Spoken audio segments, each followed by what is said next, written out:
Alright, so a brief update on the Galileo here. I decided to add a second transformer for some more lighting, and when I was drilling this hole right there, I cracked the entire piece of marble down this seam right here. So there's really no way to fix that except to cover it up with a sheet of styrene, which I did. This is probably 0.40 or so. Right now it's wet with some paint and some gloss. So let me put that aside so I don't risk damaging it. I greeblyed up some transformers here, or inverters rather. Just a lot of random stuff. The tip of a 2-part epoxy solution, couple batteries, random tube, pieces of styrene, laser pointer, the leg piece off of B9. And over on this one, just some more styrene, basically a little wheel from a truck and some door reflectors you get in an auto store. So I'm going to put these back in after I spray paint this.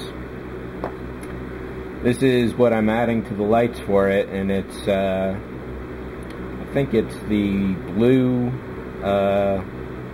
L wire, and I'm going to string that underneath the landing pad. You'll get a better idea of it when I get to it.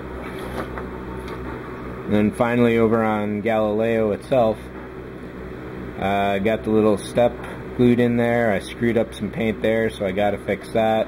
There's a tiny little chip right there and right here. I might putty those over and hope I can hand brush them, otherwise I'm in trouble. This detail vent here kind of disappeared under the paint over time. And I was also asked about the pieces of the Larson upgrade kit. You get new front nacelles, which are clear. I didn't use those. You get new rear end nacelles. They're much more accurate than the ones included. Of course, you get this entire back piece and this landing gear. There's more appropriate landing gear, but I like these little pads the way they were, so I kept them. And you get these struts, which add a lot of stability to the nacelles overall.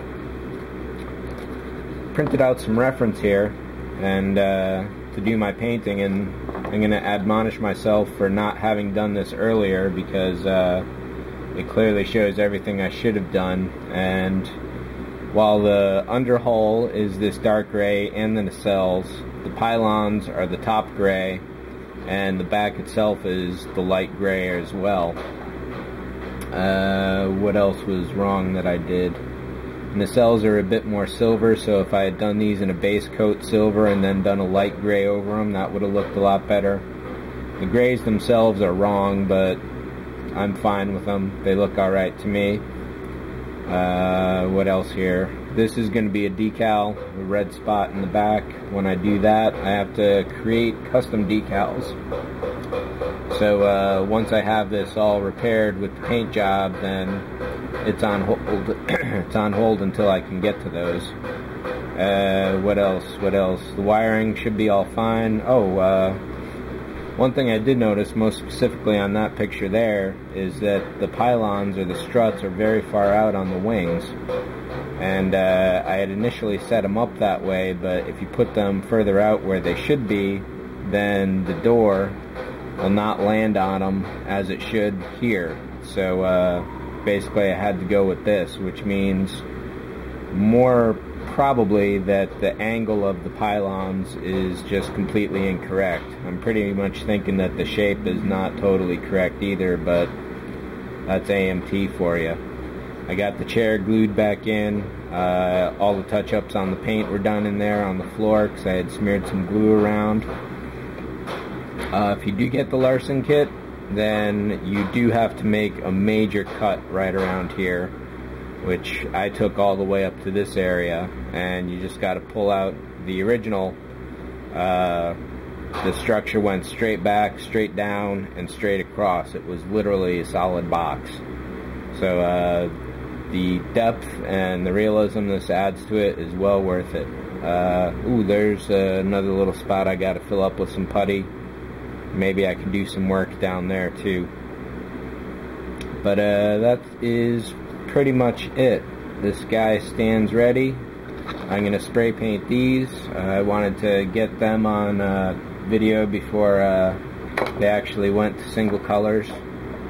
And one other funny note that I noticed when I was looking at all these reference shots is that here you've got the nacelle clearly visible, but then here it's blocked by some rocks because the guy in the ape suit here had to be standing on some kind of platform.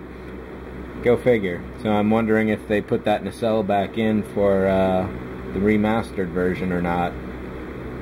And actually, now that I'm looking at it here, this pylon is almost distinctly straight down. It's a little angled, but that's pretty straight.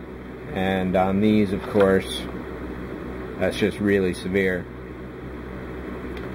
So I'm thinking that's pretty much it. There's going to be some work on the landing pad coming up, and I got to do those repairs there. But other than that, things are moving along fine. And once I get the wiring all done up, I'll do a basic light test and show you where things are at. So catch you later. Have a good one.